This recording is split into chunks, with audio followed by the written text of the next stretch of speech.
Assalamualaikum warahmatullahi wabarakatuh. Perkenalkan, saya Fikri Fadila dengan NIM 052086358. Video kali ini kita akan mengerjakan tugas 3 dari mata kuliah pemrograman berbasis desktop. Kita buka soalnya. Nah, ini merupakan tugas di minggu terakhir ya. Nah, ini sudah ada tugasnya.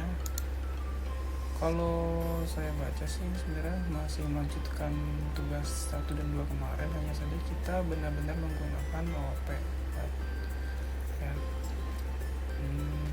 Dan menggunakan konsep abstrak atau inheritance, lalu mengimplementasikan konsep encapsulation, polymorphism, input output, dan operasi file gitu kan.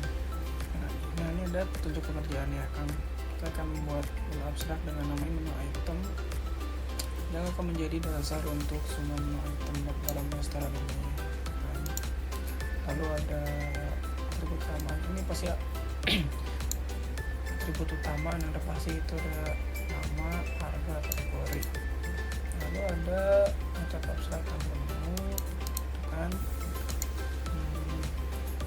Ini masih sama. Ini sama sih. Nah, dia akan masukkan ke release akan untuk penyimpanan item pesanannya seperti itu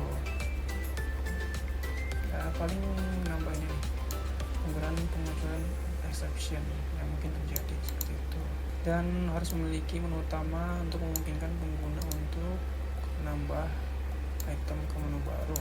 Ini sama kayak kemarin ya, kurang lebih seperti itu. Dan ada implementasi input output dan operasi file. Oke, sudah maksimal 15 menit. Oke, langsung saja kita buka project-nya. Nah, di sini sebenarnya saya sudah buat ya untuk kedimannya sendiri. Di sini ada, ini ada menu item. Ini ya, menu item. Salah. Nah, menu item ada nama, double. Oke, paling saya akan menjelaskan sedikit ya dari tadinya ini saya buat ini, atau sudah konten saya buat ini. Nah, aplikasi restoran versi baru ini dikembangkan menggunakan konsep OOP, yaitu data menu tidak lagi dicampur aduk, melainkan dipecah menjadi objek-objek spesifik. Selain itu, aplikasi ini juga dilengkapi fitur file processing, sehingga daftar menu dan struktur belanja pelanggan disimpan permanen ke dalam file komputer dengan format txt dan tidak akan hilang saat aplikasi ditutup. Nah, lalu sini ada menu item.java. Nah, ini ada kelas abstrak sesuai dengan tugas diperintah ya, karena itu kita akan buat kelas abstrak. Nah, ini kelas abstraknya. Nah, ini adalah fondasi utama dari semua menu. Kelas ini bersifat abstrak, yang artinya kita tidak membuat project langsung dari sini. Perannya adalah mewariskan sifat dasar yang pasti dimiliki semua menu, yaitu nama, harga, dan kategori. Jadi semacam template lah gitu kan di sini tuh. Nah, kelas ini menerapkan encapsulation, yaitu menggunakan variabel privat dan menyediakan getter atau setter, serta menyediakan fungsi format harga agar angka desimal otomatis berubah jadi mata uang rupiah yang rapi. Lalu di sini ada makanan dan minuman di Java. Ini kelas makanan dan kelas minuman. Kedua kelas ini itu adalah anak dari menu item yang tadi itu. Nah, ini tuh subkelasnya dari menu item. Mereka mengambil semua sifat dari induknya, dimana mengambil nama, harga, kategori, tapi punya ciri khas masing-masing.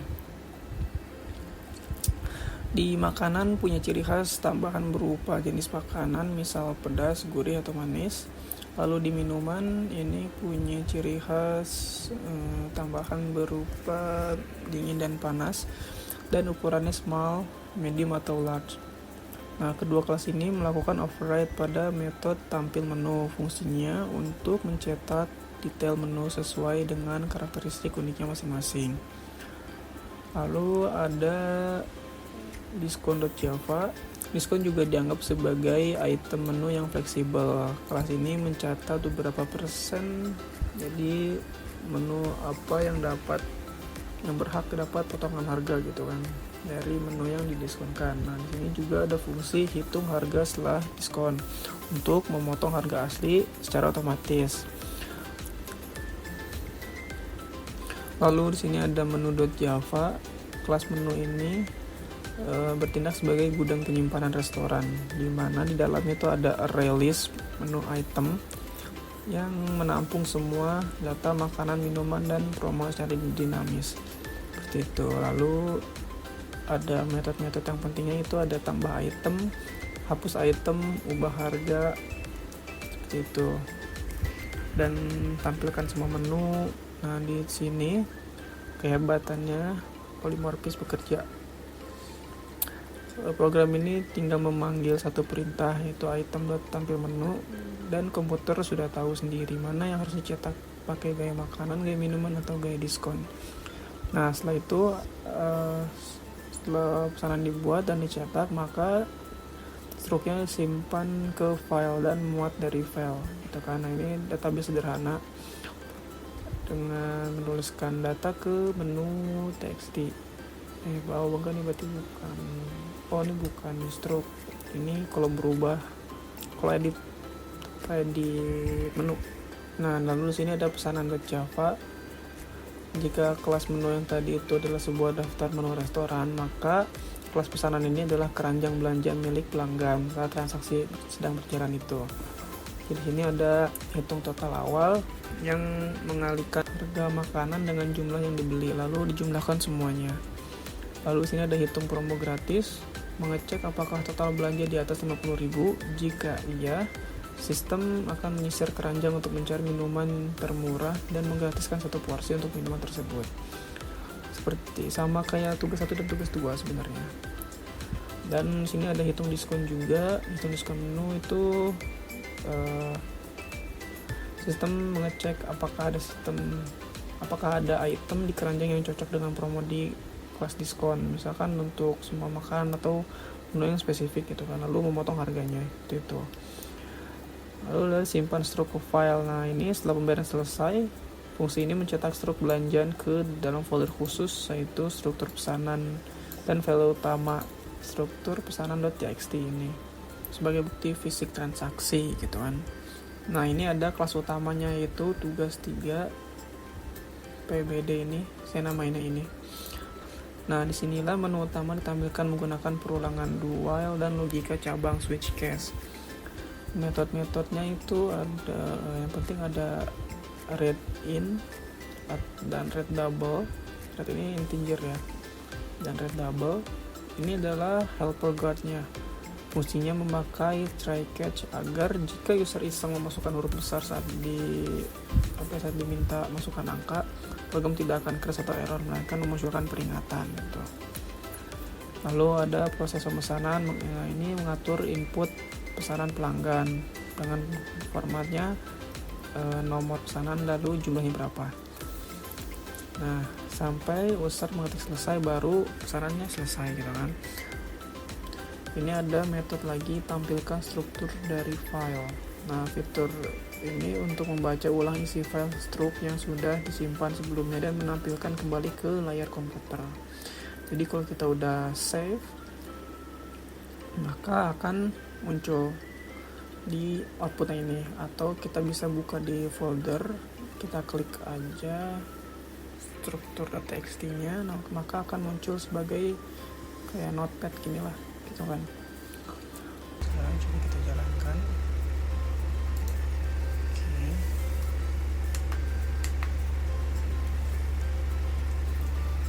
Nah ya, ini ada judulnya manajemen restoran, versinya versi berapa. Nah, sini nama menu berasal dibuat dari menu.txt. Nama menu itu ada di sini. Nah ini menunya. Nah ini ada menu utamanya, ada lihat daftar menu, pesanan, manajemen menu, simpan menu ke file, tampilkan strup, dan keluar.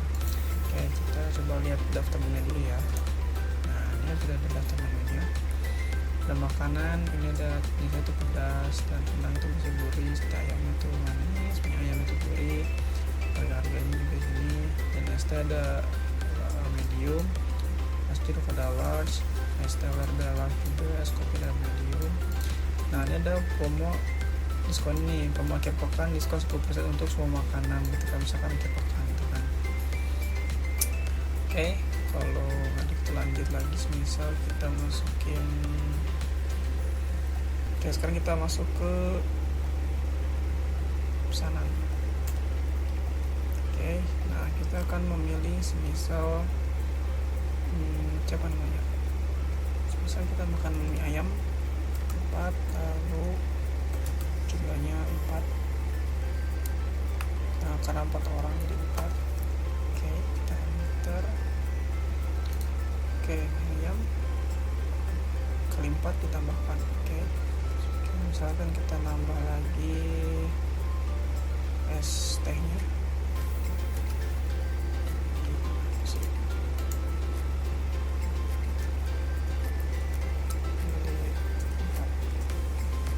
Oke, kalau kita klik selesai, nah ini langsung muncul ya, subtotalnya 100.000 karena belanjanya di atas 50.000, jadi gratis ST 1 ya ini. Lalu setelah promonya itu ada 65.000 dan potongan diskonnya 8.000. Lalu total setelah diskon ada 87.000 dan pajaknya 10% 8.700, biaya pelayanannya 20.000, maka total yang dibayar adalah 115.000. Nah kita masukkan namanya untuk si pelanggannya, kita masukkan namanya Dendi. Oke, sudah selesai. Itu bisa disimpan ke struk pesanan TXT dan struk pesanan ini. Nah ini untuk formatnya ini. Jadi nah kalau kita cek kali ini, nah untuk struk pesanan itu, kalau yang tadi ada formatnya itu ada di ini folder struk pesanan dan ini. Nah tadi nomornya berapa terakhirnya 165, selanjutnya berarti kan yang ini kita cek. Nah ini ya namanya Dendi, di mie ayam 4 dan ST 4 ya, sama seperti yang di sini. Nah kalau yang di struk pesanan ini tuh, ini struk yang terakhir gitu. Jadi ini untuk struk pesanan ini tuh ada riwayatnya dari pesanan-pesanan yang sebelum-sebelumnya. Kalau struk pesanan file ini teks ini maka langsung ke struk pesanan yang terakhir gitu, yang terakhir dibuat gitu kan. Nah seperti ini. Oke.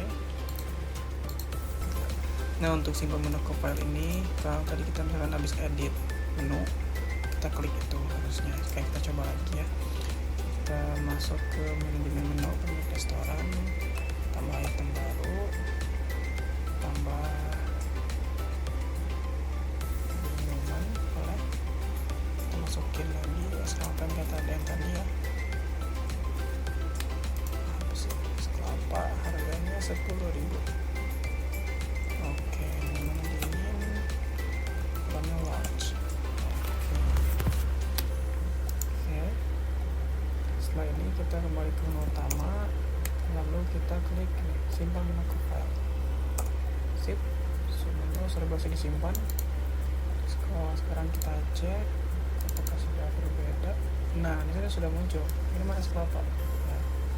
Harga 10.000 ingin dan bentuknya large. Oke. Kalau misalkan kita ubah harga sama, nanti kan begitu juga. Oke. Nah di sini ada tampilkan struk pesanan dari file. Oke, sekarang kita coba.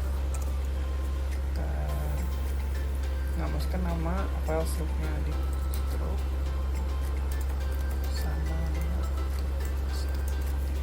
Oke, ini langsung muncul ya. Yang terakhir ada si Dendi ini, jadi tadi yang 4 dan ST 4 seperti ini. Itu ya, sekarang coba kita hapus menu ST tadi, masuk ke menu lagi. Tidak hapus menu 10 kita hapus. Oke ya, balik ke menu utama, simpan